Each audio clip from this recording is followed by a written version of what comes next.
আসসালামু আলাইকুম রহমতুল্লাহ। আউযু বিল্লাহি মিনাশ শাইতানির রাজিম। বিসমিল্লাহির রহমানির রহিম। রাব্বি ইশরাহ লি সাদরি ওয়া ইয়াসসির লি আমরি ওয়াহলুল উকদাতাম মিন লিসানি ইয়াফকাহু কাওলি। বিসমিল্লাহির রহমানির রহিম। আমরা গতদিন সাইনাস, ব্রেডিকার্ডিয়া, টিকিকার্ডিয়া অতটুকু পর্যন্ত আলোচনা করেছিলাম।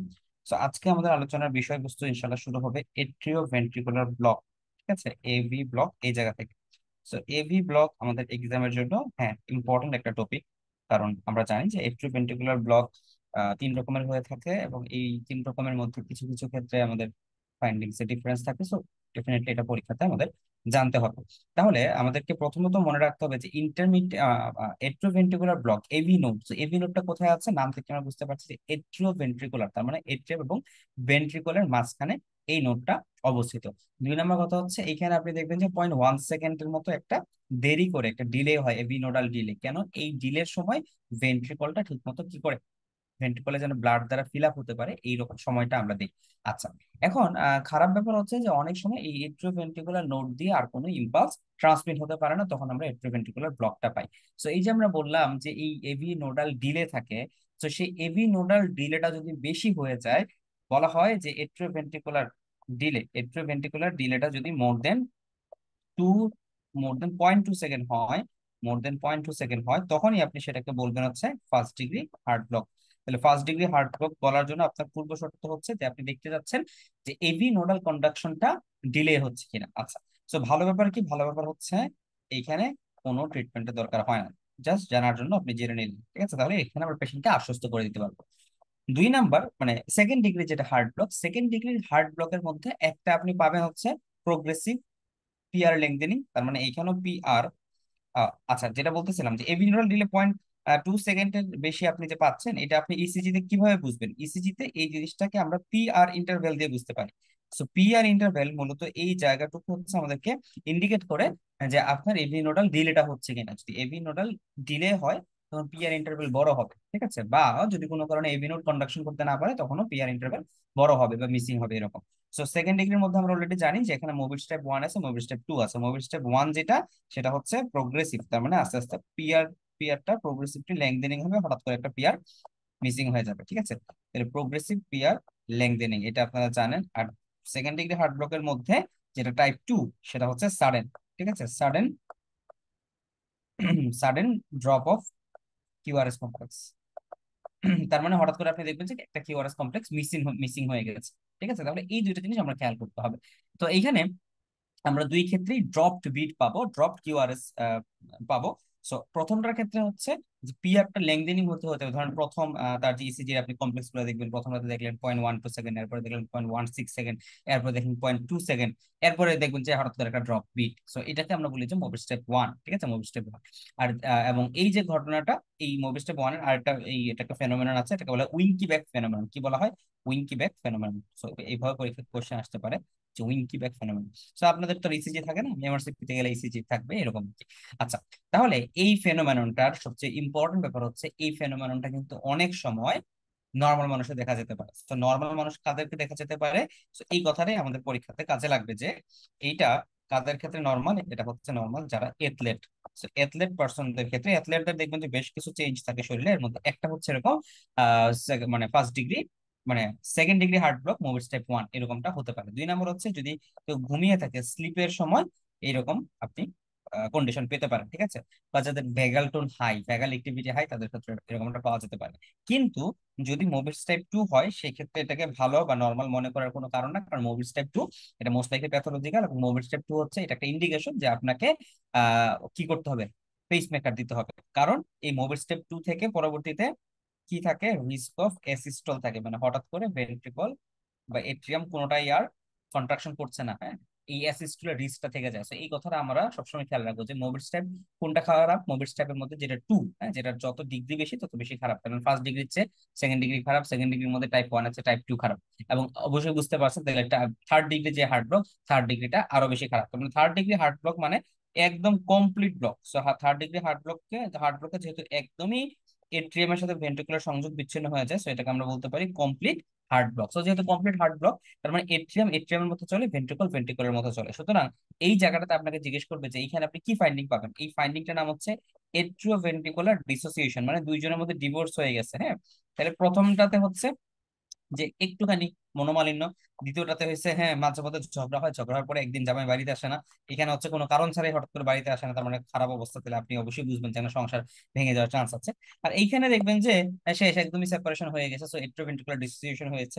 তো ডিসোসিয়েশন হওয়ার কারণে আলটিমেটলি কি হবে, যে জামাইকেও কিছু না কিছু করে খাইতে হবে, বউকেও কিছু না কিছু করে খাইতে হবে। দ্যাট মিনস এখানে একটা নতুন একটা রিদমের সৃষ্টি হবে, সেই রিদমটাকে আমরা বলবো হচ্ছে এসকেপ রিদম। তার মানে নর্মালি আমাদের ভেন্ট্রিকল একা একা চলার কোনো দরকার হয় না, বাট যখন এই এট্রিয়ামটা আলাদা হয়ে গেল, এট্রিয়ামের ইম্পালস যখন আসছে না, তখন কিন্তু ভেন্ট্রিকলকে একা একা চলতে হচ্ছে, এটাকে আমরা বলি হচ্ছে এসকেপ রিদম।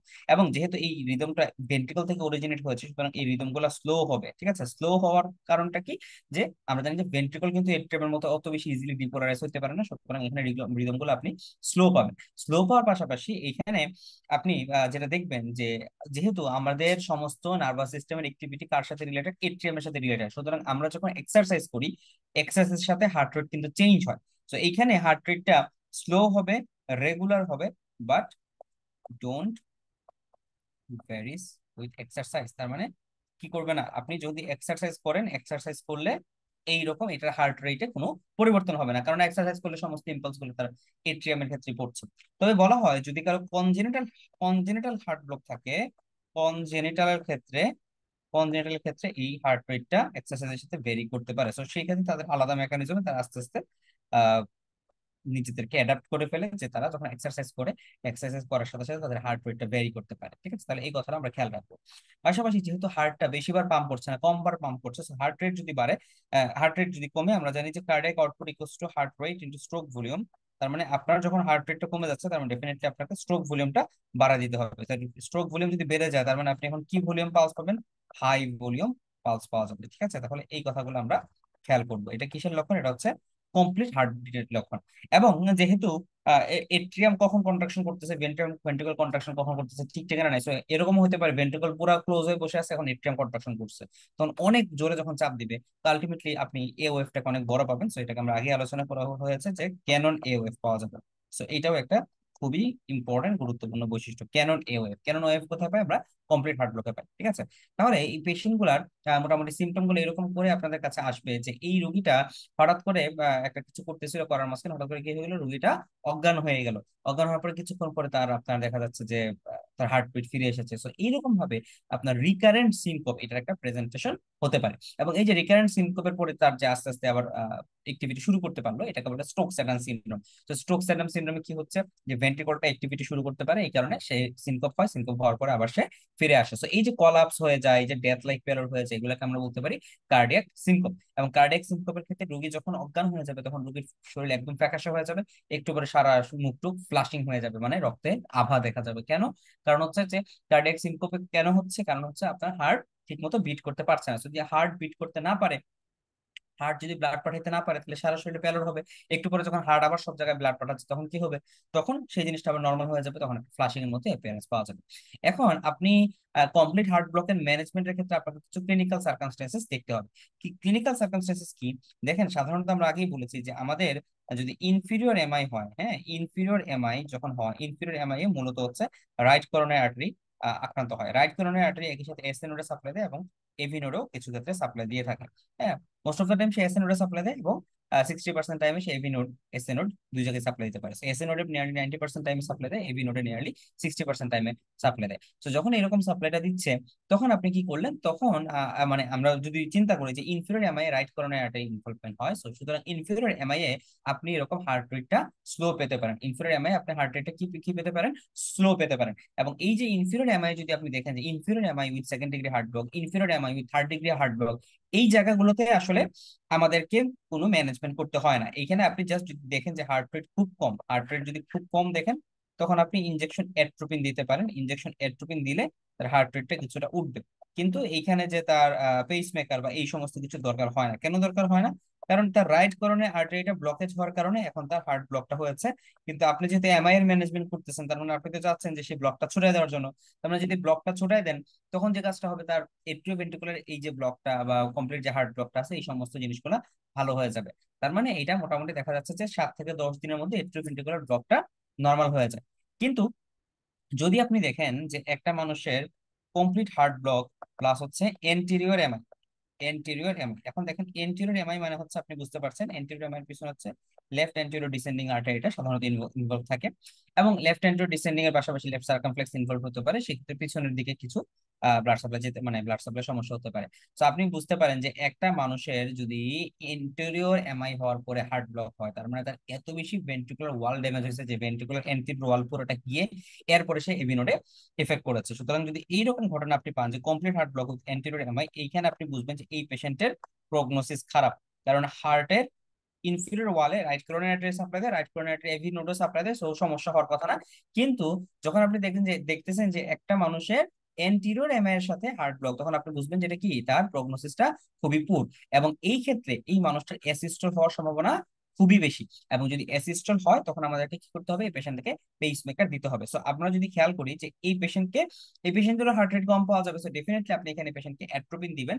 তবে এই পেশেন্টকে পেস মেকারের দরকারটা আমাদের বেশি। ঠিক আছে, তাহলে কোন পেশেন্টের ক্ষেত্রে পেস মেকারের দরকারটা বেশি? যে পেশেন্টের anterior MI with complete heart block. Okay, so anterior MI with complete heart ব্লকে আমাকে পেস মেকারের কথা চিন্তা করতে হবে। পেস মেকারের ক্ষেত্রে আমরা দুই ধরনের পেস মেকারের কথা চিন্তা করতে পারি। একটা আপনি ভাবতে পারেন যে টেম্পোরারি পেস মেকার, একটা হচ্ছে পার্মানেন্ট পেস মেকার। এখন কোনটা কখন সিলেক্ট করবেন? ব্যাপার হচ্ছে যে আপনার কাছে এখন রোগী এমআই নিয়ে আসছে, আপনি তো তাকে এমআই এর ম্যানেজমেন্ট করবেন। আপনি এমআই এর ম্যানেজমেন্টের মধ্যে তো আমরা তাকে পেস মেকার দিতে পারবো না। সো এই সময়টাতে আমি কি করবো, এই সময়টাতে তাকে আমরা বলবো যে ভাই আপনি এই সময়টাতে আপাতত টেম্পোরারি পেস মেকার দিয়ে কাজ চালান। টেম্পোরারি পেস মেকার দিয়ে যখন সে কাজ চালাবে মোটামুটি, তখন যখন তাকে আমরা নর্মাল অবস্থায় নিয়ে আসতে পারলাম, তখন আমরা পার্মানেন্ট পেস মেকার দিলাম। তাহলে আপনাদের পরীক্ষা যদি কোশ্চেন আসে যে পার্মানেন্ট পেস মেকারের ইন্ডিকেশন কি, তাহলে পার্মানেন্ট পেস মেকার, তাহলে পার্মানেন্ট পেস মেকার আপনি কখন দিচ্ছেন? নাম্বার ওয়ান আমরা বললাম যে complete heart block plus anterior MI, যেখানে অ্যাসিস্টোলিস থাকে। নাম্বার টু হচ্ছে মোবিটস টাইপ 2। ওকে, সো মোবিটস টাইপ 2 হার্ট ব্লক, এই দুই ক্ষেত্রে আপনি কি করলেন, আপনি হচ্ছে পার্মানেন্ট পেস মেকার আপনি দেওয়ার চেষ্টা করেন। ওকে, তো আশা করি আমাদের হার্ট ব্লক সম্পর্কিত যে কোশ্চেন গুলো ছিল ওগুলো ক্লিয়ার হয়ে গেছে। ওকে, এবার আসি যে হার্ট ব্লকের সাথে আরেকটা হচ্ছে bundle branch block. So bundle branch ব্লকের ক্ষেত্রে bundle branch block, bundle branch block দুই রকম হতে পারে। লেফট সাইডে হলে left bundle branch block, right সাইডে হলে সেটাকে আমরা বলেছি right bundle branch block. Bundle branch ব্লকে ইসিজি তে কি প্যাটার্ন পাওয়া যায়?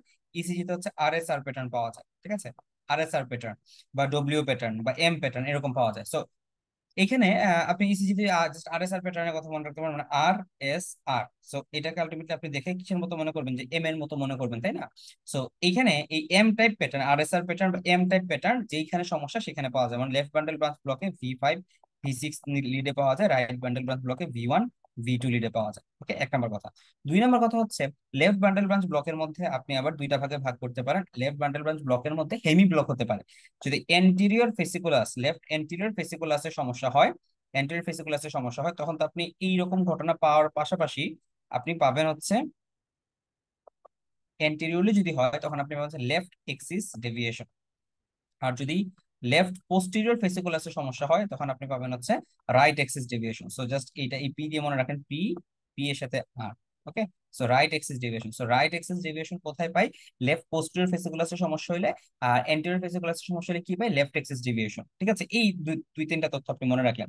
তিন নাম্বার কথা আপনি মনে রাখবেন যে এইখানে কিন্তু কিউআরএস কিন্তু কি থাকে, কিউআরএস হচ্ছে ওয়াইড থাকে। কেন কিউআরএস ওয়াইড থাকে? কারণ এই যে বান্ডেল ব্রাঞ্চ ব্লক হয়ে গেছে, তার মানে জিনিসটা ট্রান্সফার হতে সময় লাগতেছে, সো কিউআরএস এখানে ওয়াইড হতে পারে। এরপরে আমাদেরকে কিছু জিনিস মনে রাখতে হবে যে কজ গুলা কি। সো কজ এর ক্ষেত্রে আমরা যদি ভাবি যে right bundle branch block, so right bundle branch ব্লকের ক্ষেত্রে খুবই ইম্পর্টেন্ট যে রাইট বান্ডেল ব্রাঞ্চ ব্লক এইটা অনেক সময় নর্মাল হতে পারে। রাইট বান্ডেল ব্রাঞ্চ ব্লকের কারণ কি? কারণ আমাদের এক নাম্বার মনে রাখবেন যে এইটা নর্মাল ভেরিয়েন্ট হতে পারে। সো অনেক সময় পেশেন্টের এমনিতেই রাইট বান্ডেল ব্রাঞ্চ ব্লক থাকতে পারে, প্যারা নেওয়ার কিছু নাই। তবে রিসেন্টলি কিছু গাইডলাইনে বলে যে new onset left bundle branch block, এটাকে তো এমআই হিসেবে আমরা ধরি, new onset right bundle branch ব্লককেও নিউ নিউ গাইডলাইনে এটাকে এমআই হিসেবে ধরা হয়। ডেভিডসনের যদি এরকম কিছু বলে নাই, জাস্ট বলার জন্য বলে রাখলাম। তার মানে new onset left bundle branch block, new onset left bundle branch block, এটা কিন্তু ইন্ডিকেট করে পেশেন্টের এমআই হয়েছে। ওকে, তো এই কথাগুলো খেয়াল রাখতে হবে। তাহলে কখনো একটা পেশেন্টের জাস্ট বান্ডেল ব্রাঞ্চ ব্লক পাইলেই যে সেটাকে জাস্ট নর্মাল মনে করবে সেরকমটা না। এই বান্ডেল ব্রাঞ্চ ব্লক থেকেই পেশেন্টের এমআই এর ফিচার বোঝা যেতে পারে। তার মানে লেফট বান্ডেল ব্রাঞ্চ ব্লকের মোস্ট কমন কজ কি? করোনারি আর্টারি ডিজিজ, এছাড়া hypertension, aortic valve disease, cardiomyopathy, এরকম কারণে পেতে পারে।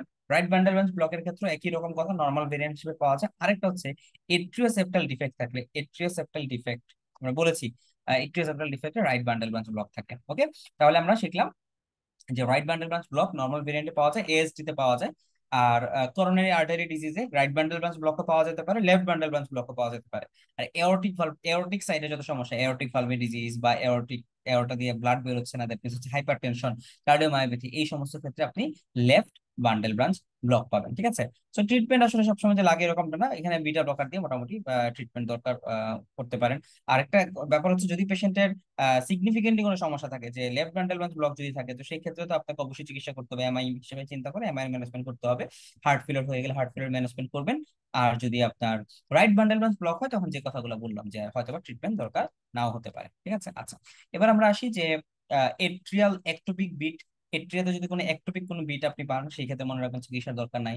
এট্রিয়াতে আরো কি কি থাকতে পারে? এট্রিয়াতে থাকতে পারে টেকিকার্ডিয়া। এট্রিয়ার সমস্যাগুলোকে আমরা লিখি। তাহলে এবারের পয়েন্ট হচ্ছে এট্রিয়া। এট্রিয়ার 1 নম্বর পয়েন্ট হচ্ছে এট্রিয়াতে একটোপিক বিট। এট্রিয়ার একটোপিক বিটে নো প্যারা, নো ট্রিটমেন্ট। ঠিক আছে। So no treatment is necessary. যদি দরকার হয় বিটা ব্লকার দেওয়া যেতে পারে। ওকে। এরপরে আপনি আসেন যে এট্রিয়ার দ্বিতীয় সমস্যা, এট্রিয়াতে এবার ধরেন হচ্ছে হার্ট রেট বেশি। সো এট্রিয়াল, এটাকে আমরা বলবো টেকিকার্ডিয়া। তো এট্রিয়াল টেকিকার্ডিয়া তো আসলে আমাদের তেমন কিছু করা দরকার নেই এখানে, জাস্ট টেকিকার্ডিয়া কেন হচ্ছে এর একটা বড় কারণ হচ্ছে এসএ নোডের disease. So SA node disease, অথবা মনে করেন যে ডিগক্সিন টক্সিসিটি, ডিগক্সিন টক্সিসিটি, এই সমস্ত কারণগুলোতে এট্রিয়াতে এরকম সমস্যা হতে পারে। তাহলে আপনি এখানে কি পাবেন? মাল্টিপল পি পাবেন, multiple P followed by QRS. Okay, তাহলে multiple P followed by QRS আপনি পাচ্ছেন।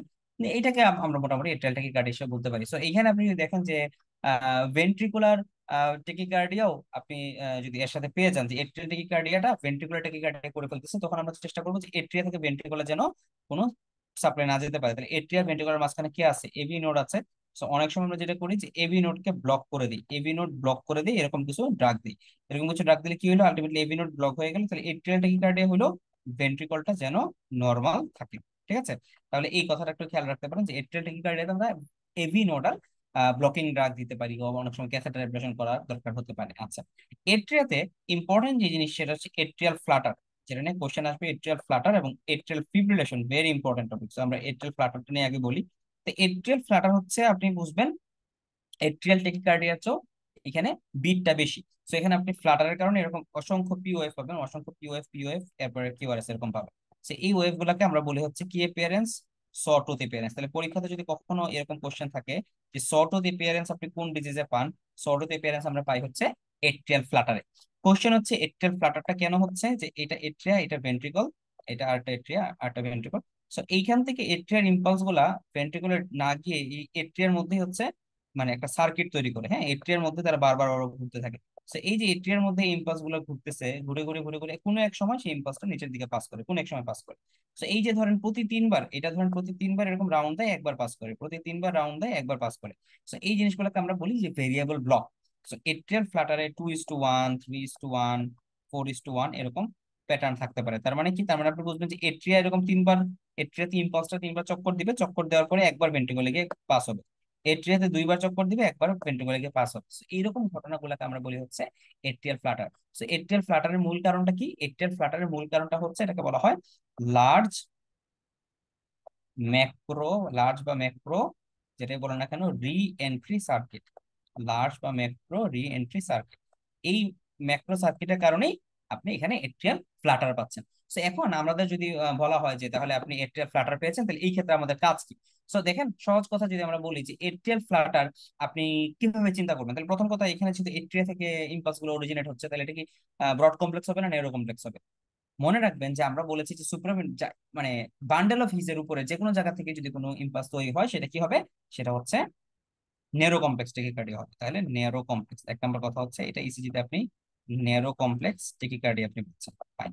ওকে, এটা দিয়ে আপনি বুঝলেন যে এট্রিয়াল প্রবলেম। এরপর আপনি যে 2:1 বা 3:1 এরকম উইথ 2:1 অথবা 3:1 এভি ব্লক, তার মানে এই এই ব্লকটা কেন থাকতেছে আসলে, যে এই সমস্ত ইম্পালস গুলা পাস করতে পারতেছে না কেন? কারণ ভেন্ট্রিকুলার সেফটির জন্য। কারণ ভেন্ট্রিকলটাকে যদি আসলে এরকম ব্লক না থাকতো তাহলে কি হইতো? তাহলে দেখা যেত যে সমস্ত ইম্পালস এট্রিয়া থেকে ভেন্ট্রিকুলে চলে যেত, ভেন্ট্রিকুলও এরকম কাঁপাকাঁপি শুরু করতে হতো, আলটিমেটলি আমাদের রোগীর জন্য কোনো ভালো হইতো না। ঠিক আছে?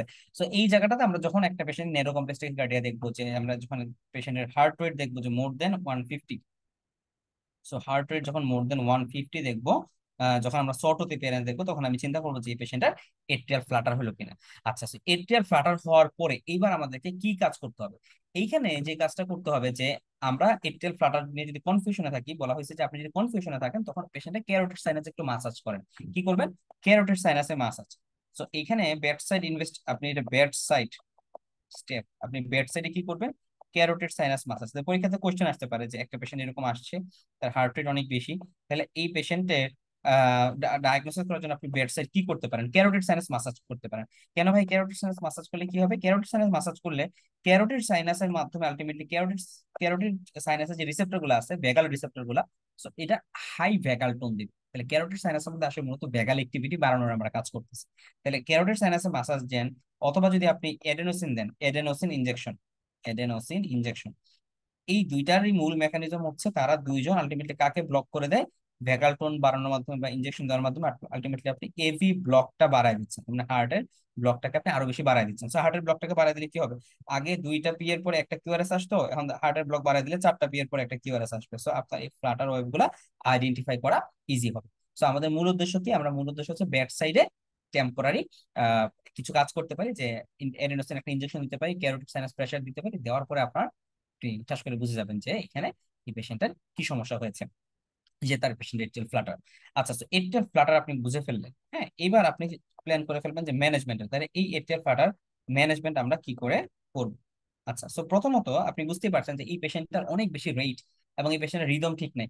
তাহলে আমাদেরকে চিন্তা করতে হবে যে এই পেশেন্টের কি আমি কি করতে পারি। তো আমি পেশেন্টের রেট কন্ট্রোল করতে পারি, পেশেন্টের রিদম কন্ট্রোল করতে পারি।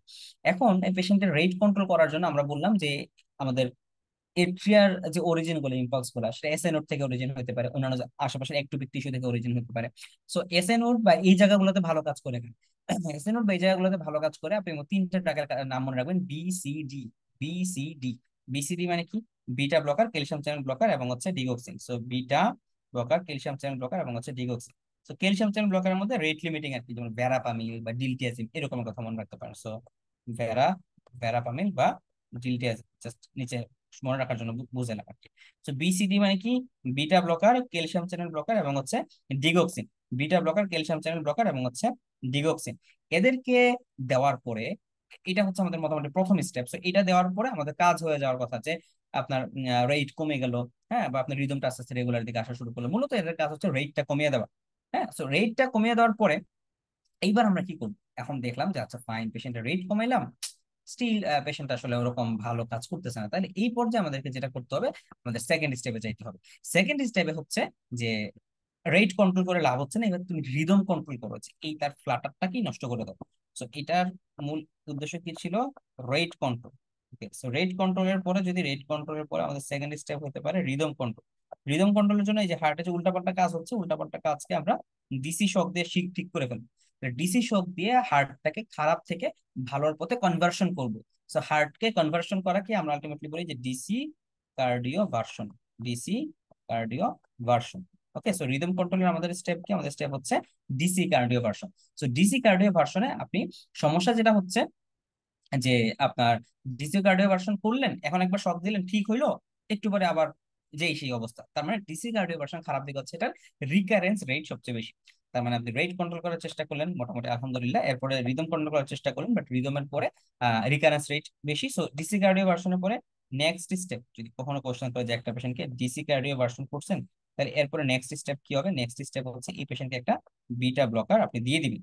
বিটা ব্লকার দিয়ে দিলে সুবিধা কি? যে তার যে পরবর্তীতে আবার যেটা কনভার্সন হবে, কনভার্সনের ক্ষেত্রে এটা সমস্যা করবে না। আচ্ছা, এরপরে এখানে যদি বলা হয় যে আপনি সবচেয়ে ভালো কাজ কোনটা করতে পারেন এবং কোনটা করলে রুগীর মোটামুটি আপনি চিন্তা করতে পারেন যে ইনশাল্লাহ সামনে জীবনে সমস্যা হবে না, লং লাস্টিং ভালো কাজ, সেটা কি? সেটা হচ্ছে লাস্ট অফ অল, যেই জায়গাটা মূলত তার সমস্যাটা হচ্ছিল, এই খারাপ ইম্পালস গুলো মানে জেনারেট হচ্ছিল, এই জায়গাটাকে আপনি জ্বালায় পুরো শেষ করে দিতে পারেন। এইটাকে আমরা বলি হচ্ছে ক্যাথেটার অ্যাবলেশন। এটাকে আমরা কি বলি? Catheter ablation. ওকে, সো এই ক্যাথেটার অ্যাবলেশন এইটাকে বলা হয় যে এটাকে বলা হয় যে মোস্ট কিউরেটিভ ট্রিটমেন্ট, ঠিক আছে। So most important, so most important বা মোস্ট ইম্পর্টেন্টই লিখলাম জাস্ট আপনি মনে রাখার জন্য। ক্যাথেটার অ্যাবলেশন, ক্যাথেটার অ্যাবলেশনে এটা সাকসেস রেট হচ্ছে 90%, সো ফাটাফাটি রেজাল্ট। সো সাকসেস রেট 90%, এবং এটাকে বলা হয় ট্রিটমেন্ট অফ চয়েস। হ্যাঁ, RXOC দিলে আপনি মনে করেন যে ট্রিটমেন্ট অফ চয়েস। তাহলে পরীক্ষাতে আপনাকে এই হাই ইয়েল্ড ইনফরমেশন গুলো জানতে চাইবে যে ট্রিটমেন্ট অফ চয়েস কোনটা, হ্যাঁ, এবং হচ্ছে সাকসেস রেট কোনটা ভালো। তার মানে এখান থেকে আমরা বুঝতে পারলাম যে ক্যাথেটার অ্যাবলেশন এখানে পেশেন্টের খুবই কার্যকরী মানে ভূমিকা রাখে, এবং দেখা যাচ্ছে যাদের ক্ষেত্রে সিমটম গুলা beta blocker, calcium channel blocker বা ডিগোক্সিন, এদের সবগুলো তো একসাথে দিবেন না, হয় বিটা ব্লকার দিবেন, নয়তো ক্যালসিয়াম চ্যানেল ব্লকার দিবেন, অথবা আপনি ডিগোক্সিন দিবেন, এরকম, ঠিক আছে। সো এদের এইগুলো দিলেন, রেট কন্ট্রোল হয় না, হয় নাই। এরপর আপনি রিদম কন্ট্রোল করার চেষ্টা করলেন, হয় নাই, এরপর আপনি ক্যাথেটার অ্যাবলেশন করলেন, এইরকম ঘটনা আপনি এখানে পেতে পারেন। সো এইগুলার পরে কাজ না পেলে ক্যাথেটার অ্যাবলেশন হচ্ছে এখানে পার্মানেন্ট সলিউশন। আচ্ছা, এই জায়গাতে একটা লাল বক্স আপনি মনে মনে এঁকে নেবেন যে এইখানে এট্রিয়াল ফিব্রিলেশনে কোন ড্রাগটা কখনো দিবেন না। এট্রিয়াল ফিব্রিলেশনে, দুঃখিত, এট্রিয়াল ফ্লাটারে কোন ড্রাগটা কখনো দিবেন না, group 1C। So group 1C এর ড্রাগ কি? কাদিলাম ফুপিয়ে, কাদিলাম ফুপিয়ে, কুইনিডিন, ডিসোপাইনামাইড, লিডোকেইন, মেক্সিলিডিন, ফুপিয়ে, ফ্লেকাইনাইড, প্রোপাফেনন। তার মানে এখানে আছে ফ্লেকানাইড, ফ্লেকাইনাইড এবং হচ্ছে প্রোপাফেনন, এই দুইটা ড্রাগ কখনো দেওয়া যাবে না। ফ্লেকাইনাইড, প্রোপাফেনন, এই দুইটা ড্রাগ কখনো দেওয়া যাবে না। সো গ্রুপ 1C এর ড্রাগ কখনো দিবেন না কোথায়? এট্রিয়াল ফ্লাটারে। গ্রুপ 1C এর ড্রাগ কখনো কোথায় দিবেন না? এট্রিয়াল ফ্লাটারে। গ্রুপ 1C এর ড্রাগ কখনো এট্রিয়াল ফ্লাটারে দিবেন না, এগুলো আমরা আগে আলোচনা করেছি। আর এই ড্রাগটা গ্রুপ 1C এর ড্রাগ গুলো সাধারণত আমরা আসলে ট্রিটমেন্ট হিসেবে কোথায় দিই মনে রাখবেন একই সাথে, এটা হচ্ছে WPW সিনড্রোমে, এটাকে আমরা মূল ট্রিটমেন্ট হিসেবে ইউজ করি। সো WPW সিনড্রোমের মূল চিকিৎসা কি? মূল চিকিৎসার মধ্যে আপনি এই গ্রুপ 1C এর ড্রাগ গুলো দেখবেন। ওকে। আর ক্যাথেটার অ্যাবলেশন আপনি এখানেও পাইছেন, ক্যাথেটার অ্যাবলেশন আপনি সামনেও পাবেন, যে ভেন্ট্রিকুলার যে প্রবলেম গুলো হয় সেখানেও কিন্তু যেমন WPW সিনড্রোমেও কিন্তু ক্যাথেটার অ্যাবলেশন করি, অ্যাক্সেসরি কোনো পাথ হয়ে থাকে। সো মোটামুটি আমরা এখানে এট্রিয়াল ফিব্রিলেশনের মেইন কথা গুলা বলে ফেললাম। সো এট্রিয়াল ফিব্রিলেশনের, এট্রিয়াল ফ্লাটারের কথা বললাম। সো এইবার আমরা যাবো হচ্ছে atrial fibrillation. So atrial fibrillation সম্পর্কে একটু টুকটাক আগে আলোচনা করি, আগে আলোচনা করার পরে আমরা এটার ম্যানেজমেন্টের সম্পর্কে কথা বলবো। আমরা এট্রিয়াল ফিব্রিলেশন,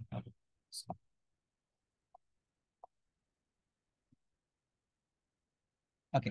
তাহলে এট্রিয়াল ফিব্রিলেশনে আপনি মোটামুটি যদি জিজ্ঞেস করা হয় যে মোস্ট কমন সাস্টেইনড এরিথমিয়া কোনটা, তার মানে আমাদের most common sustained cardiac arrhythmia atrial fibrillation, ঠিক আছে। তার মানে এটা মোটামুটি বেশিরভাগ পার্সনদেরই থাকে, এবং দেখা যাচ্ছে কোমরবিডিটি, মর্টালিটি খুবই বেশি। এবং এটার কারণটা কি, এটা এত বেশি মানুষের কেন আছে? কারণ হচ্ছে যে যাদের আসলে হার্টের সমস্যা থাকে, মনে করেন স্ট্রাকচারাল কোনো হার্ট ডিজিজ, যেমন হাইপার টেনশন বা ভালভুলার হার্ট ডিজিজ, তাদেরও এট্রিয়াল ফিব্রিলেশন পাওয়া যেতে পারে। তার মানে আমরা বুঝলাম যে এট্রিয়াল ফিব্রিলেশন এটা হচ্ছে মোস্ট কমন, এটা হচ্ছে স্ট্রাকচারাল হার্ট ডিজিজের সাথে সম্পর্কিত বেশি। ওকে।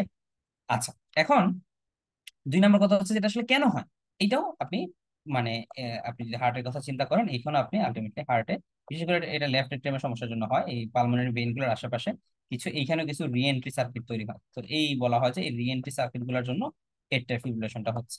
তাহলে এট্রিয়াল ফিব্রিলেশনে ঘুরে ফিরে একই কথা, যে multiple re-entry circuit. Multiple re-entry circuit কোন জায়গায় রিএন্ট্রি সার্কিট গুলা, এটা এই কথাটা পরীক্ষাতে কোশ্চেনে আসে অনেকবার, যে পালমোনারি ভেইনের আশেপাশের জায়গাগুলো থেকে সমস্যা হয়। তো পালমোনারি ভেইনটা আসলে কোন জায়গায় আছে? পালমোনারি ভেইনটা আছে হচ্ছে আমাদের লেফট এট্রিয়াম। তো যদি কোনো কারণে লেফট এট্রিয়ামটা এনলার্জড হয়, যদি কোনো কারণে লেফট এট্রিয়ামটা এনলার্জড হয়, তখন আপনার সমস্যা হতে পারে। সো আপনি এমএসএ এটা পাবেন, আপনি হাইপারটেনশনে আপনি পাবেন, আপনি হার্ট ফেলিওরে আপনি এটা পাবেন। সুতরাং এই জায়গা থেকে আমাদেরকে মনে রাখতে হবে, তো যখনই এট্রিয়াটা এনলার্জড হবে তখন এরকম ঘটনা ঘটে। এবং এই জায়গাতে যে জিনিসটা হয়, যে এট্রিয়াল ফিব্রিলেশনের যে সার্কিটটা, একটা সুন্দর সার্কিট ছিল, 1-2 বার চক্কর মারতো, চক্কর মারার পরে একবার নিচে নামতো, হ্যাঁ, 3 বার চক্কর মারতো, চক্কর মারার পরে একবার নিচে নামতো। বাট এখন এখানে বিভিন্ন জায়গা থেকে অরিজিনেট হওয়ার কারণে আলটিমেটলি বিভিন্ন ভাবে এখানে ইম্পালসটা পাওয়া যাবে, এবং বিভিন্ন ভাবে ইম্পালসটা পাওয়া যাওয়ার কারণে এখানে আপনি ইফেক্টিভ কোনো পিওএফ পাবেন না। কারণ আগে তো এক জায়গা থেকে জিনিসটা ছিল, এখানে ইফেক্টিভ পিওএফ পাওয়া গেছে ফ্লাটারে, বাট এখানে ইফেক্টিভ কোনো পিওএফ পাওয়া যাবে না। হ্যাঁ, সো আপনি যদি মানে ক্লিনিক্যাল ফিচার আপনি চলে আসেন, সো ক্লিনিক্যাল ফিচার আপনি দেখবেন যদি ইসিজি করেন, ইসিজিতে কোনো পিওএফ নেই। তার মানে আপনি যদি পালস দেখেন, পালসটা আপনি দেখবেন যেখানে খুব ভালো পালস পাবেন না। এবং এই পালসটাকে বলা হয় ইরেগুলার, ঠিক আছে। তার মানে কি?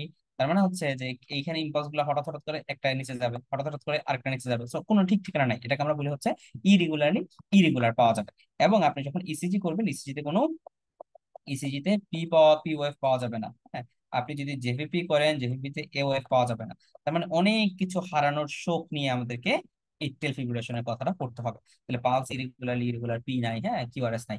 তাহলে এই রোগীটা আসলে কি করবে? সো এবং দেখা যাচ্ছে যে যখন অনেক দিন ধরে এরকম এট্রিয়াল ফিব্রিলেশন থাকে, ইভেন এট্রিয়াতে রিমডেলিং হয়, এট্রিয়া অনেক সময় ফাইব্রোসিস হয়ে যায়, সো এরকম অনেকগুলা ঘটনা থাকে। এবং আপনাকে যদি জিজ্ঞেস করা হয় যেটা কারণ কি, সো কজোলজি ইজ ইম্পর্টেন্ট, কারণ এট্রিয়াল ফিব্রিলেশনের কজ থেকে অনেকবার প্রশ্ন আসছে রেসিডেন্সিতে। আপনি একাধিকবার প্রশ্ন পাবেন, শুধু রেসিডেন্সি কেন, এটা থেকে মানে আপনারা তো যারা ফাইনাল প্রফ দিয়ে আসছেন, ফাইনাল প্রফেও কিন্তু কোশ্চেন আসলে এখান থেকে থাকে। So common cause of atrial fibrillation, এক নম্বর আপনি বুঝতে পারতেছেন করোনারি আর্টারি ডিজিজ বা তার কোনো এমআই হয়েছিল। দুই নম্বর ভালভুলার হার্ট ডিজিজ, যেমন হচ্ছে রিউমাটিক হার্ট ডিজিজ, বিশেষ করে এমএস এর কথা আপনি চিন্তা করতে পারেন। তিন নম্বর হচ্ছে আপনি মনে রাখতে পারেন যে হাইপার টেনশনের কারণে হতে পারে। চার নম্বর থাইরয়েড প্রবলেম, সো থাইরোটক্সিকোসিস এর কারণে আপনার এটা হতে পারে, ঠিক আছে। এরপরে আপনি মনে রাখতে পারেন যে লন এট্রিয়াল ফিব্রিলেশন, মানে কোনো কারণ পাওয়া যায় না, এমনি এমনি এট্রিয়াল ফিব্রিলেশন, যেটাকে আমরা বলি হচ্ছে লন এট্রিয়াল ফিব্রিলেশন। এরপর আপনি চেস্ট ইনফেকশনের মধ্যেও কিন্তু এরকম এট্রিয়াল ফিব্রিলেশন পাওয়া যেতে পারে, সো নিউমোনিয়ার পেশেন্টের পাওয়া যেতে পারে। অ্যালকোহলে পাইতে পারেন, কার্ডিও মায়োপ্যাথিতে আপনি পেতে পারেন। তার মানে অনেকগুলা কারণের কথা আমরা আসলে উল্লেখ করে ফেললাম। So chest infection important, alcohol important, cardio myopathy important. কারণ এই জিনিসগুলো, এই কজগুলো আমরা ভুলে যাই। বাকি মোটামুটি শুরুর দিকের কজগুলো আপনারা আগেই পড়ছেন বা বারবার পড়ানো হয়েছে, তো আশা করি ইনশাল্লাহ সমস্যা নাই। তাহলে এই হচ্ছে এট্রিয়াল ফিব্রিলেশনের কথা, অনেকগুলো কারণ। এবং এট্রিয়াল ফিব্রিলেশন মোটামুটি আপনি দেখবেন যে ওল্ড এজের ক্ষেত্রে আপনি বেশি পাবেন, এবং এই ওল্ড এজ স্ট্রোকের একটা বড় কারণ হচ্ছে এট্রিয়াল ফিব্রিলেশন। ওল্ড এজ স্ট্রোকের একটা বড় কারণ হচ্ছে কিন্তু এট্রিয়াল ফিব্রিলেশন। আচ্ছা, তো এখন এট্রিয়াল ফিব্রিলেশন সম্পর্কে আমরা মোটামুটি জেনে গেছি ইম্পর্টেন্ট কথাবার্তা। এখানের পেশেন্টের একটা কমপ্লেইন থাকতে পারে পালপিটেশন, এন্ড আপনার কাছে ইরেগুলার পালস এন্ড এই প্রবলেম। আচ্ছা, এখন আমরা যদি বলি যে এট্রিয়াল ফিব্রিলেশনের টাইপ কি, তো টাইপে আপনি যদি নোটস ফলো করেন দেখবেন যে আম, এখানে একটা আছে, নোটস একটা স্পেশাল টাইপ আছে, যেটা বলে first episode atrial fibrillation. First episode atrial fibrillation মানে এই প্রথমবারের মতো তার এট্রিয়াল ফিব্রিলেশন হয়েছে। এটাকে তারা বলে নোটসের ভাষায়, এমআরসিপি তে আর কি, যে ফার্স্ট এপিসোড এট্রিয়াল ফিব্রিলেশন। তো আমি আপাতত এই টার্মটা লিখলাম না, কারণ এটা আমাদের ডেভিডসনে নাই। সো এমআরসিপি দেওয়ার সময় এই কথাটা খেয়াল রাখতে হবে যে ফার্স্ট এপিসোড এট্রিয়াল ফিব্রিলেশন কোনটা, যখন প্রথমবার হচ্ছে। এবারে আপনি যেটা পাবেন, ডেভিডসনে আছে তিনটা কথা, একটা হচ্ছে পারক্সিজম, একটা হচ্ছে পারসিস্টেন্ট, একটা হচ্ছে পার্মানেন্ট। Persistent, persistent, permanent. এখন আসলে কোনটা কি বা কোনটা কখন এটা হবে, এই এই জিনিসগুলা এবং এটা ম্যানেজমেন্ট কি হবে, এই প্রত্যেকটা জিনিস পরীক্ষাতে অনেকবার প্রশ্ন আসে। সো পারক্সিজম মানে হচ্ছে যে এটা মোটামুটি যে মাঝে মধ্যে হয়, এবং এটা উইদিন 7 ডেজ ভালো হয়ে যায়, এটা within 7 days self termination, within 7 days self termination. যদি 7 ডেজে ভালো না হয়, তার মানে আপনি যদি মোর দেন 7 ডেজ হয়, আপনি তাহলে বুঝবেন যে এটা হইতে পারে পারসিস্টেন্ট অথবা পার্মানেন্ট। সো মোর দেন 7 ডেজ। আচ্ছা, মোর দেন 7 ডেজ এর হওয়ার পরে এবার আপনি দেখবেন যে কার্ডিও ভার্সন করা যায় কিনা। কার্ডিও ভার্সন আপনি ফার্মাকোলজিক্যাল করেন বা ইলেকট্রিক্যাল করেন, কার্ডিও ভার্সন করা যদি যায়, যদি ইয়েস হয়, তাহলে ডায়াগনোসিস হচ্ছে পারসিস্টেন্ট।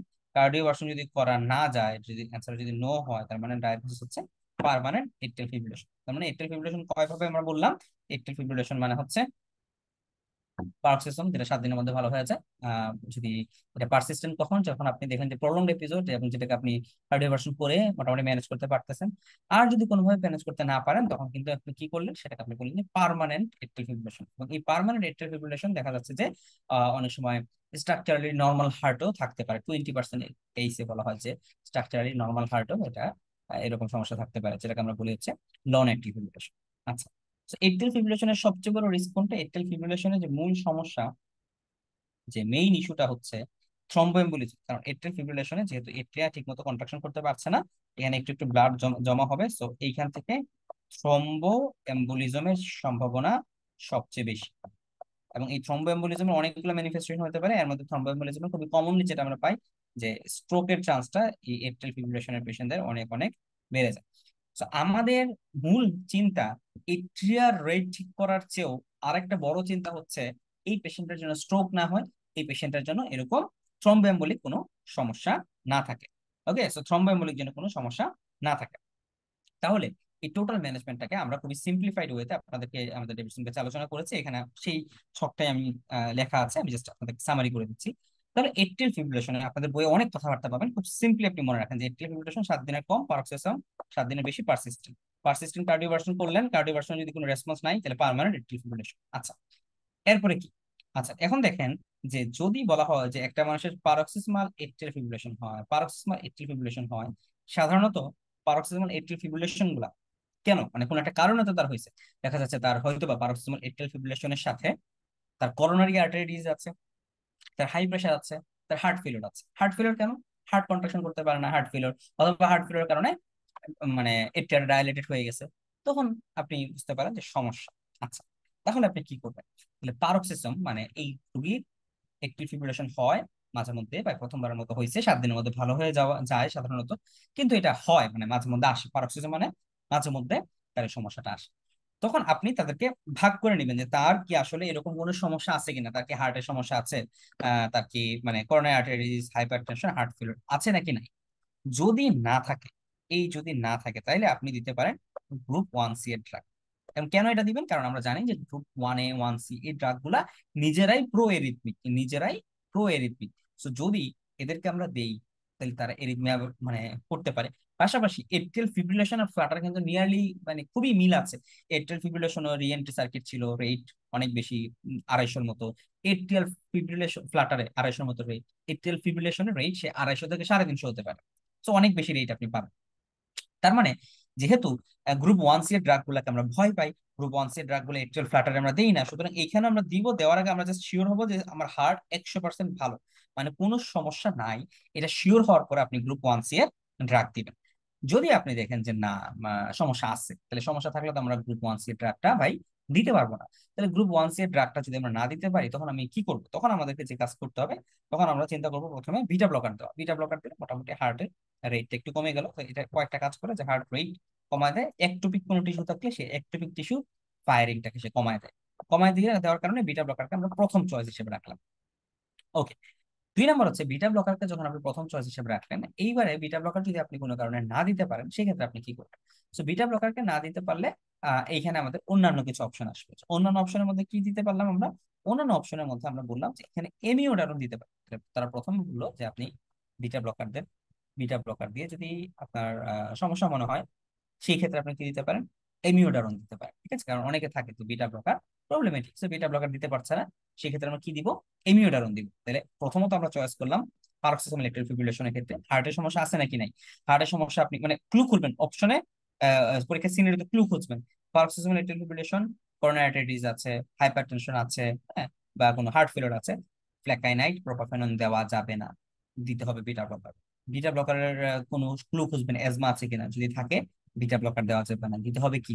এমিওডারন। ঠিক আছে, এমিওডারন, বিটা ব্লকার কোনোটাই দিতে পারছেন না বা দিয়েছেন কাজ হয় নাই, তখন আপনি কি করবেন? এইখানে বলা হয়েছে যে ভাই আর কিছু করা দরকার নেই, আপনি এখন করবেন হচ্ছে ক্যাথেটার অ্যাবলেশন। এবং বলা হচ্ছে এই ক্যাথেটার অ্যাবলেশন করে আপনি যে এই যে জায়গাগুলোকে একদম পুরাই দিলেন, খারাপ সার্কিট গুলোকে নষ্ট করে দিলেন, এইটা 75% ক্ষেত্রে সাকসেসফুল হতে পারে। ওকে,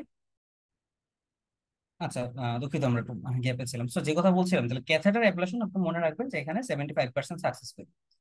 দেন আমরা চলে যাব হচ্ছে পারসিস্টেন্ট এট্রিয়াল ফিব্রিলেশন। কারণ পারক্সিসমাল আসলে খুব বেশি কমন কিছু না, পারসিস্টেন্ট বা পার্মানেন্ট এটাই হচ্ছে আমাদের জন্য কমন বেশি।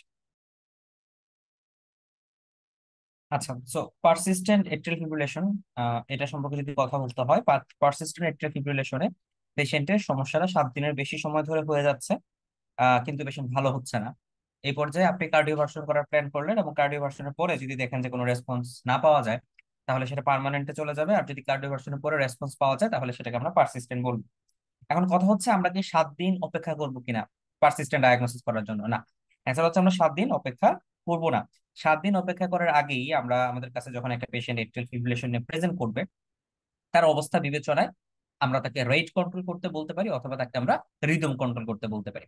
এই ক্ষেত্রে উল্লেখযোগ্য হচ্ছে যদি আপনি দেখেন পেশেন্টের সিমটম নাই, এসিমটোমেটিক পেশেন্ট, যদি আপনি দেখেন যে পেশেন্টের সিমটম নাই, পেশেন্ট এসিমটোমেটিক, তখন আমরা কি বলবো? তখন আমরা হচ্ছে বলবো patient with patient with no sign symptom, তখন আপনি করবেন হচ্ছে রেট কন্ট্রোল। ঠিক আছে, আর সিমটোমেটিক পেশেন্ট, তখন আপনি করবেন হচ্ছে রিদম কন্ট্রোল। এখন এই যে রেট কন্ট্রোল, রিদম কন্ট্রোল বা কার্ডিওভার্সন, এই রিদম কন্ট্রোলের মেকানিজমই হচ্ছে, রিদম কন্ট্রোলের একটা উপায় হচ্ছে কার্ডিওভার্সন। আচ্ছা, এখন কোশ্চেন হচ্ছে যে এই যে রেট কন্ট্রোল, মানে আপনি কি এই যে তার হার্ট রেট যে 300 350 আছে, তো হার্ট রেটটা আগে কমাবেন নাকি হার্ট রেটের রিদমটা ঠিক করবেন, কোনটা আগে বেটার বা কোনটা পেশেন্টের জন্য বেনিফিশিয়াল? তো বলা হচ্ছে যে আসলে রেট কন্ট্রোল এবং রিদম কন্ট্রোল নিয়ে তারা অনেকগুলো গবেষণা করেছে। এমআরসিপির যে বই, মানে নোটস এন্ড নোটসে আপনার বলা হয়েছে যে না, রেট কন্ট্রোলের বা রিদম কন্ট্রোলের আলাদা করে কোনো সার্ভাইভাল বেনিফিট নাই। আগে ভাবা হতো যে রিদম কন্ট্রোলটা ভালো, বাট বর্তমানে বলা হয় যে রিদম কন্ট্রোলের আলাদা করে কোনো সার্ভাইভাল বেনিফিট নাই। সুতরাং যদি কোনো পেশেন্ট এসিমটোমেটিক থাকে, বা কোনো পেশেন্টের যদি পার্মানেন্ট এট্রিয়াল ফিব্রিলেশন হয়, সো যদি কোনো পেশেন্টের অ্যাসিম্পটোমেটিক থাকে, কোনো পেশেন্ট অ্যাসিম্পটোমেটিক থাকে এবং কোনো পেশেন্টের পার্মানেন্ট এট্রিয়াল ফিব্রিলেশন, মানে দুইটা স্পেকট্রামে সবচেয়ে খারাপ এন্ড গুলা। অ্যাসিম্পটোমেটিক মানে কোনো সমস্যাই নাই, আর পার্মানেন্ট তার মানে তার আসলে ভালো হওয়ার চান্স নাই। এই দুই টাইপের পেশেন্টের ক্ষেত্রে আপনাকে বলছে রিদম কন্ট্রোল না করে রেট কন্ট্রোল করার জন্য। তাহলে কোন পেশেন্টের জন্য রেট কন্ট্রোল ভালো? যেই পেশেন্টের সিমটম নাই, অ্যাসিম্পটোমেটিক পেশেন্ট, এবং যে পেশেন্টের পার্মানেন্ট এট্রিয়াল ফিব্রিলেশন। আচ্ছা, এইবার আপনি ধরে নিচ্ছেন যে পেশেন্টটাকে আপনি কি করবেন, কার্ডিওভার্সন করবেন বা হচ্ছে রিদম কন্ট্রোল করবেন। তো বলা হচ্ছে যে কার্ডিওভার্সন আপনি যে করতেছেন, কার্ডিওভার্সন করার জন্য আপনি কখন আসলে একটা পেশেন্টকে কার্ডিওভার্সন করবেন, মানে কখন আপনাকে মুহূর্তের মধ্যে দ্রুত সময়ের মধ্যে কার্ডিওভার্সন করতে হবে। তো সহজ কথা, আপনি চিন্তা করবেন একটা পেশেন্ট শকে চলে গেছে, একটা পেশেন্টের চেস্ট পেইন হচ্ছে, হার্ট ফেলিওরের মতো সমস্যা হয়ে গেছে, হার্ট রেট অনেক বেড়ে গেছে। এইরকম কন্ডিশন গুলো যদি থাকে, যে পেশেন্ট শকে চলে গেছে, সিস্টোলিক বিপিটা 90 নিচে নেমে যাচ্ছে, চেস্ট পেইন, হার্ট ফেলিওর, বা হার্ট রেটটা 200-র বেশি, তখন আমাদেরকে ইলেকট্রিক কার্ডিওভার্সন করতে হবে। এছাড়া আমরা কি করতে পারি, এই রিদম কন্ট্রোলের জন্য মানে ইমার্জেন্সি কার্ডিওভার্সন ছাড়া ইলেকটিভ প্রসিডিউর। হ্যাঁ, তো ইমার্জেন্সি কার্ডিওভার্সন সবসময় ইলেকট্রিক্যাল প্রসিডিউরের মাধ্যমে করা হয়। আর একটা হচ্ছে ইলেকটিভ প্রসিডিউর। ইলেকটিভ প্রসিডিউর মানে হচ্ছে আপনি আপনার ইচ্ছা অনুযায়ী আপনি কোনটা করবেন। সেই ক্ষেত্রে আপনার ইচ্ছা অনুযায়ী আপনি দুইটাই করতে পারেন। সেক্ষেত্রে আপনি ইলেকটিভ হিসেবে আপনি ফার্মাকোলজিক্যাল ইন্টারভেনশনের মাধ্যমে কার্ডিওভার্সন করতে পারেন, অথবা আপনি ইলেকট্রিক্যাল মানে শক দিয়েও কার্ডিওভার্সন করতে পারেন। এখন এই ক্ষেত্রে যেটা আমাদেরকে খেয়াল করতে হবে, যে পেশেন্টের ক্ষেত্রে দেখেন, এই যে পেশেন্টের ক্ষেত্রে যে ডিসি কার্ডিওভার্সনের কথা লিখেছি, যে ডিসি কার্ডিওভার্সন আমরা ইমিডিয়েটলি করব যদি পেশেন্ট 48 ঘন্টার মধ্যে আমাদের কাছে প্রেজেন্ট করে। ডেভিডসন এরকম বলা যে একটা পেশেন্ট যদি 48 ঘন্টার মধ্যে আপনার কাছে প্রেজেন্ট করেছে, তখন আপনার চিন্তা ভাবনা করার দরকার নাই। পেশেন্টের যে অবস্থা বিবেচনায় আপনি পেশেন্টকে কি করবেন, ইমিডিয়েটলি কারেন্টের একটা শক মারবেন বুকের মধ্যে, এই শক মেরে পেশেন্টকে ঠিক করবেন। তাহলে এই যে কারেন্টের শকটা দিচ্ছেন, হ্যাঁ, এই যে ডিসি কার্ডিওভার্সন করছেন, তো ডিসি কার্ডিওভার্সনের ক্ষেত্রে আমাদেরকে আসলে কত জুল দিতে হয়? ওকে, সো এই ডিসি কার্ডিওভার্সন এট্রিয়াল ফিব্রিলেশনের ক্ষেত্রে ইনিশিয়ালি দিতে হয় 100 জুল, এরপরের শকটা দিতে হয় 200 জুল, এরপরের শকটা দিতে হয় 360 জুল। তাহলে তিনটা শক আমরা দেই কনসিকুয়েন্সলি, এবং এই কনসিকিউটিভলি। এই প্রথম শকটা হচ্ছে 100 জুল, 200 জুল, 360 জুল। কখন করতে পারতেছেন? পেশেন্টের 48 ঘন্টার মধ্যে আপনার কাছে আসছে। তো পেশেন্ট 48 ঘন্টার মধ্যে আসলে এই পেশেন্টের দীর্ঘদিন অ্যান্টিকোয়াগুলেশন দরকার হয় না। কারণ কি? কারণ হচ্ছে এট্রিয়াল ফিব্রিলেশন আমরা বলেছি ভয়ে আমরা কিসের পাই, থ্রম্বোএম্বোলিজমে। যেই মানুষটা 48 ঘন্টা মানে 2 দিনের বেশি এট্রিয়াল ফিব্রিলেশন নিয়ে এসে বসে আছে, সম্ভাবনা আছে তার হার্টের মধ্যে থ্রম্বোএম্বোলিক ম্যানিফেস্টেশন হয়ে গেছে, থ্রম্বাস জমা হয়ে গেছে। এখন সে নর্মাল রিদমে চলে গেলে তার থ্রম্বাস ডিসপ্লেস হয়ে তার ব্রেইনে চলে যাবে। ওই মানুষকে আপনি সাথে সাথে ডিসি কার্ডিওভার্সন করতে পারবেন না। কিন্তু 48 ঘন্টা হয় না একটা মানুষ আপনার কাছে আসছে, তখন আপনি এই মানুষটাকে হেপারিনাইজড করে আপনি তাকে কি করতে পারেন, ডিসি কার্ডিওভার্সন করতে পারেন। ঠিক আছে? এবং এই ডিসি কার্ডিওভার্সন ছাড়াও বলা হয় যে 48 ঘন্টার মধ্যে চাইলে আপনি ইলেকটিভ কার্ডিওভার্সনও করতে পারেন। হ্যাঁ, ইলেকটিভ কার্ডিওভার্সনও করা যায়। যদি ইমার্জেন্সি বেসিসে হয়, ইমার্জেন্সি বেসিসে আমরা ডিসি কার্ডিওভার্সনটা করি। কিন্তু যদি দেখা যায় যে 48 ঘন্টার মধ্যে পেশেন্ট আসছে, বাট পেশেন্ট ভালো আছে, হ্যাঁ, পেশেন্ট আমাদেরকে পেশেন্টের বড় কোনো সমস্যা নাই, হ্যাঁ, এই যে যে কথাগুলো বলেছি যে পেশেন্ট আনস্টেবল না, হিমোডাইনামিক স্টেবল, তখন আপনি ফার্মাকোলজিক্যাল ইন্টারভেনশনে যাবেন। তো এই ফার্মাকোলজিক্যাল ইন্টারভেনশনে যাওয়ার ক্ষেত্রে আপনাকে একটা কোশ্চেন করতে হবে, সেটা হচ্ছে পেশেন্টের স্ট্রাকচারাল হার্ট ডিজিজ আছে নাকি নাই। কেন কেন এই কথাটা বলেছি? দেখেন, স্ট্রাকচারাল হার্ট ডিজিজ না থাকলে আমরা দিব হচ্ছে ফ্ল্যাকাইনাইট। ফ্ল্যাকাইনাইট কোন গ্রুপের ড্রাগ ছিল? কাদিলাম ফুপিয়ে, মানে প্যাকাইনেট প্রভাবশালী ছিল 1C গ্রুপের ড্রাগ, এবং আমরা বলেছি 1C গ্রুপের ড্রাগ গুলা হার্টের মধ্যে এট্রিয়াল ফ্লাটারের প্রবণতা বাড়ায়। সুতরাং ফ্ল্যাকাইনাইট দেওয়ার আগে অবশ্যই আপনাকে শিওর হইতে হবে তার কোনো স্ট্রাকচারাল হার্ট ডিজিজ নাই। তো আপনি দেখলেন স্ট্রাকচারাল হার্ট ডিজিজ নাই, ফ্ল্যাকাইনাইট মেরে দেন। আর যদি দেখেন যে না, স্ট্রাকচারাল হার্ট ডিজিজ আছে, তাহলে আমাদেরকে কি দিতে হবে? তাহলে আমাদেরকে দিতে হবে হচ্ছে এমিওডারোন। ওকে, তাহলে আমরা বুঝতে পারলাম যে ইলেকটিভ বলেন বা ইলেকট্রিক্যাল বলেন, কোনটা আমরা কিভাবে করব। তাহলে এই 48 ঘন্টার আগে হচ্ছে কার্ডিও ভার্সনে এই কাহিনী, 48 ঘন্টার আগে কার্ডিও ভার্সনে এই জিনিসটা টোটাল ছকের মধ্যে উঠে নেই, so আমি এগুলো অ্যাড করতেছি। So before 48 hour, no anticoagulation needed. ঠিক আছে, নো অ্যান্টিকোয়াগুলেশন নিডেড।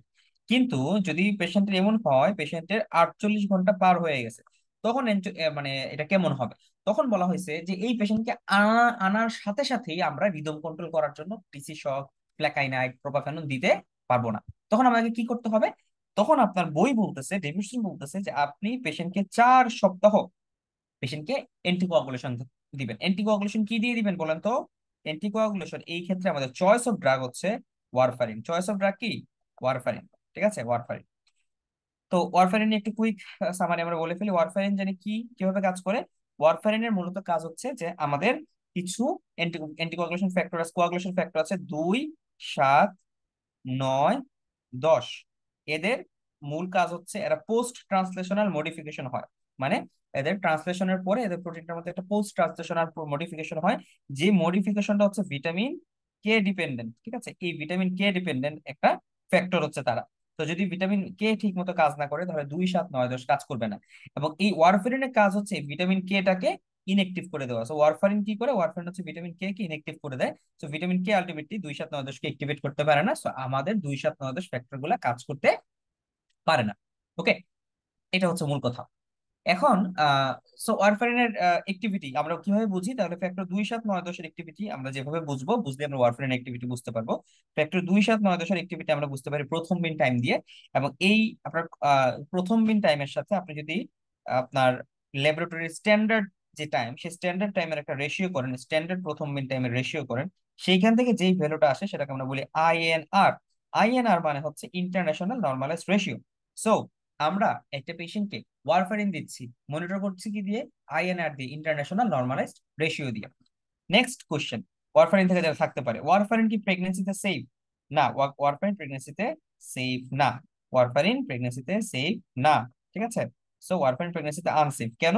এটা কি করতে পারে? এটা হচ্ছে বাচ্চাদের অ্যাপ্লাসিয়া কিউটিস করতে পারে, বাচ্চার চামড়া নাই করে ফেলতে পারে। হ্যাঁ, এবং ওয়ারফারিন নর্মাল মানুষের ক্ষেত্রেও কিন্তু ওয়ারফারিনের একটা সম্ভাবনা থাকে skin necrosis. Skin necrosis both adult and baby. ঠিক আছে, both adult and baby. So এই কথাটা কিন্তু গুরুত্বপূর্ণ যে ওয়ারফারিন দেওয়ার শুরুর 14 দিনে স্কিন নেক্রোসিসের সম্ভাবনাটা বাড়ে। ঠিক আছে, ওয়ারফারিন দেওয়ার শুরুর 14 দিনে স্কিন নেক্রোসিসের সম্ভাবনা বাড়ে। কেন বাড়ে এটার আবার একটা ব্যাখ্যা আছে, যে এত বিস্তর আলোচনা যাচ্ছি না। তো আমরা এখানে বলা হচ্ছে যে 4 সপ্তাহ পেশেন্টকে আপনি ওয়ারফারিন দিবেন। এইটা এইটা এই নাম্বারটা অ্যাকর্ডিং টু নাইস গাইডলাইন তারা বলেছে এটা 3 সপ্তাহ হবে। এটা কি বলেছে? 3 সপ্তাহ হবে। সো 4 সপ্তাহ অথবা 3 সপ্তাহ। 3 সপ্তাহ অ্যাকর্ডিং টু কোন গাইডলাইন? Nice guideline. এটা যারা এমআরসিপি দিবেন তারা মনে রাখতে পারেন।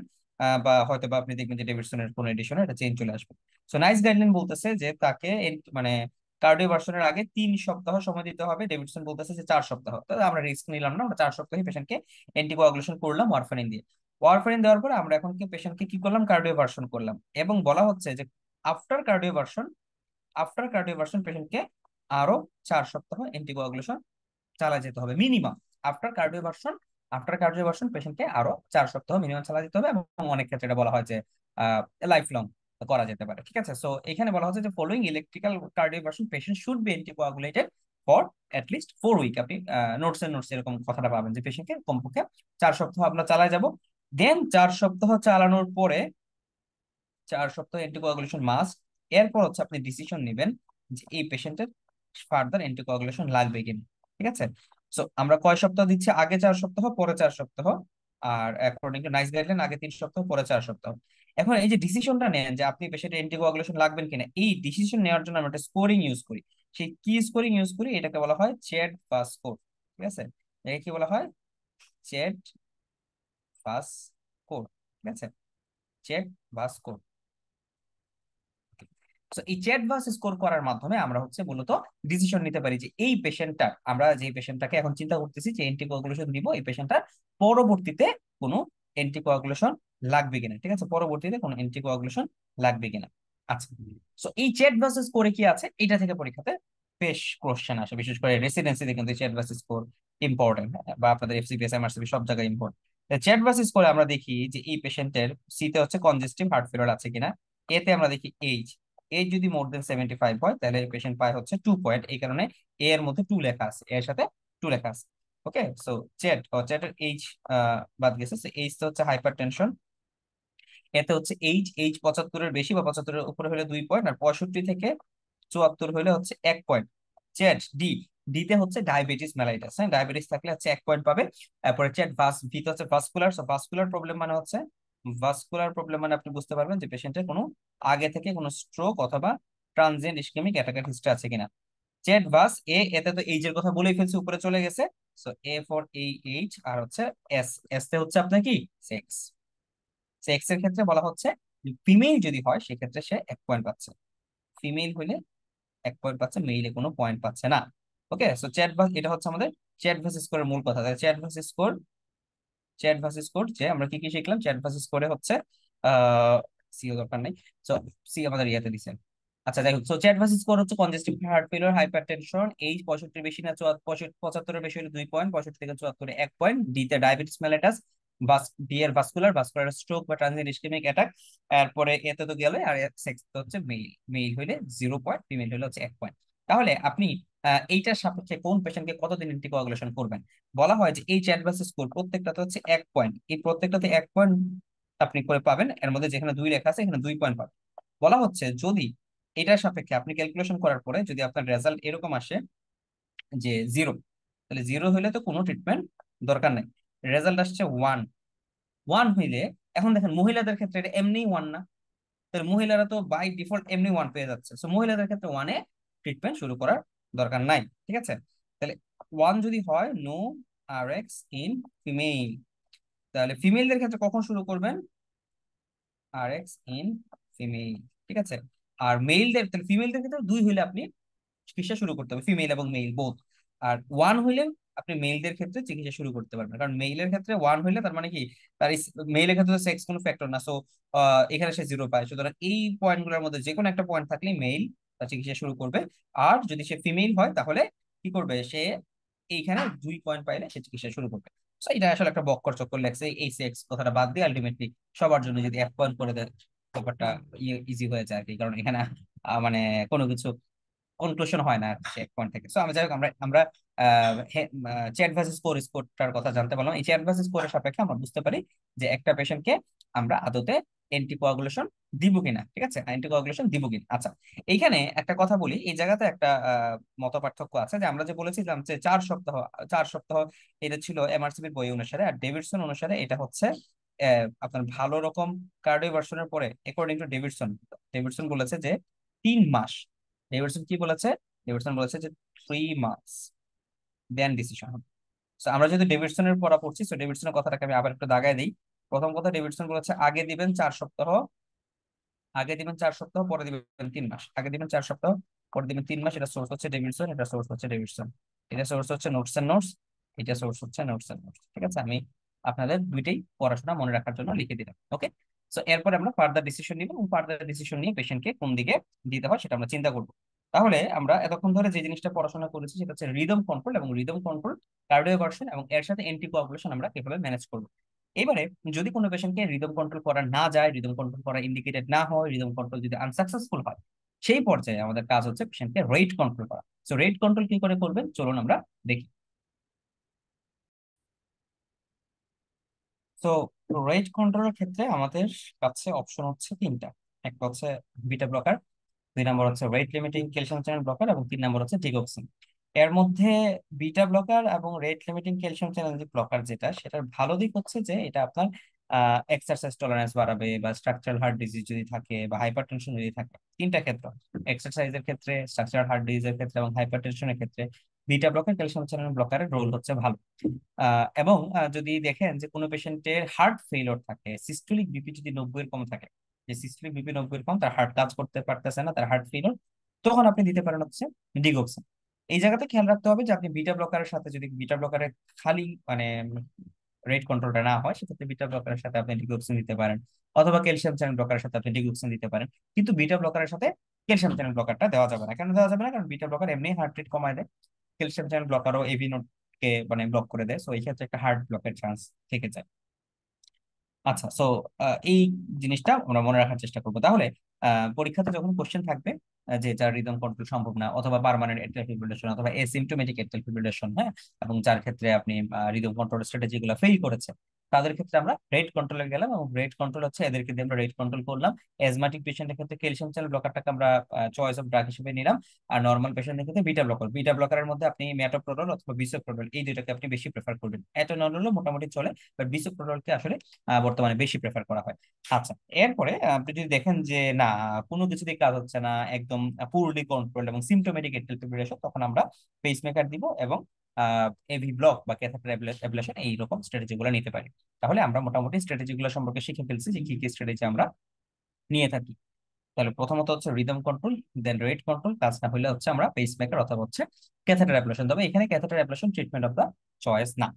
আচ্ছা, এরপরে আসেন যে এই পেশেন্ট গুলোর জন্য স্ট্রোক না হয়, স্ট্রোক প্রিভেনশনের জন্য আমরা মোটামুটি কি দিব, ওয়ারফারিন দিব, অথবা এখানে বলা হয় যে রিসেন্টলি ওয়ারফারিনের চেয়েও কিছু জিনিসকে বেশি প্রেফার করা হচ্ছে, সেটা হচ্ছে ডিরেক্টলি ওরাল অ্যাক্টিং অ্যান্টিকোয়াগুলেন্ট, বা যেটাকে আমরা বলি ডিউএসি। ওকে, ডিউএসি, যেমন দেখেন এই যে এখানেও কথা বলা আছে যে ডিউএসি। তো এটা আসলে কি, এটা ওই যে এমআরসিপি যারা দিবেন তারা এই বক্সটা একটু পড়ে ফেলবেন, আমি যা পড়াইছি এখানে এই জিনিসগুলো সেম এখানে বলা আছে, জাস্ট একটু সুন্দর করে লেখা আর কি। সো আমি ডিওএসি সম্পর্কে বলি, directly directly acting oral anticoagulant. তার মানে এদেরকে বলা হয় যে ফ্যাক্টর 10A ইনহিবিটর। এই কারণে এদের নামের মধ্যে দেখবেন এই কথা থাকবে, যেমন হচ্ছে রিভা রক্সাবা, রিভা রক্সাবান। তো রিভা রক্সাবান, এন্ডোক্সাবান, এপিক্সাবান, এরকম আপনি অনেকগুলা নাম আপনি পাবেন, যে এই ক্ষেত্রে হচ্ছে যারা সবাই হচ্ছে ফ্যাক্টর 10A ইনহিবিটর হিসেবে কাজ করে, এবং এদেরকে আমরা বলি ডিরেক্টলি অ্যাক্টিং ওরাল অ্যান্টিকোয়াগুলেন্ট। তো এই directly acting oral acting anticoagulant গুলোর সুবিধা হচ্ছে কি, যে আপনার ওয়ারফারিনের চেয়ে এটা ভালো। যেমন ওয়ারফারিনে আমরা সবসময় পিটিআইএনআর মনিটর করতে হয়, এইটা আসলে তেমন খুব একটা মনিটরিং এর দরকার পড়ে না, এটা ভালো। সো এইটা দিয়ে আর কি আপনার বলেছে যে এটা সবচেয়ে ভালো দিক। তার মানে এটা ভালো দিক কি, ভালো দিক হচ্ছে এটা হেমোরেজিক চান্সটা কম, বা যে আমরা যেরকম বলেছি যে স্কিন নেক্রোসিস হওয়া, এই সমস্ত জিনিসের চান্সটা কম, এবং হচ্ছে মনিটরিং এর দরকার কম পড়ে। তবে আবার এটা এফিকেসি ওয়ারফারিনের চেয়ে বেশি পাওয়া যায় না। সো দেখা গেছে যে মানে বর্তমান পর্যন্ত এখন পর্যন্ত যত ট্রায়াল আছে, তারা বলতেছে যে warfarin is better then directly oral acting anticoagulant. কিন্তু আচ্ছা বাবা, আচ্ছা বাবা দিচ্ছি। কিন্তু যদি এমন হয় যে আমাদের মনিটরিং দরকার খুব বেশি, মনিটরিং এর দরকার খুব বেশি, তখন আমরা হচ্ছে দিব ডিরেক্টলি ওরাল অ্যাক্টিং অ্যান্টিকোয়াগুলেন্ট। ঠিক আছে। সো আলহামদুলিল্লাহ, আমরা তাহলে এট্রিয়াল ফিব্রিলেশন সম্পর্কে পড়াশোনা করলাম। এট্রিয়াল ফিব্রিলেশন আরেকটা স্কোরিং সম্পর্কে হয়তো বা জানতে চাইতে পারে, সেটা হচ্ছে হ্যাজব্লেড স্কোর। তো হ্যাজব্লেড স্কোর আপনারা যাদের ইম্পর্টেন্ট মানে আগ্রহ বেশি, তারা নিজে থেকে রিডিং করে নিন। এটা জাস্ট মনে রাখলে হলো, হ্যাজব্লেড স্কোরটা হচ্ছে মানে এরকম একটা স্কোর, যে আমরা যে অ্যান্টিকোয়াগুলেন্ট দিচ্ছি, দেওয়ার পর তার ব্লিডিং রিস্কটা কেমন বাড়লো সেটা বোঝার জন্য হচ্ছে আমরা হ্যাজব্লেড স্কোরটা করে থাকি। ওকে, আচ্ছা। তো আজকে আমাদের আলোচনা অতটুকু থাকুক, নেক্সট ক্লাস আলোচনা আমরা ইনশাআল্লাহ সুপ্রাভেন্টিকুলার ট্যাকিকার্ডিয়া থেকে শুরু করবো। আসসালামু আলাইকুম রহমতুল্লাহ, আল্লাহ হাফিজ।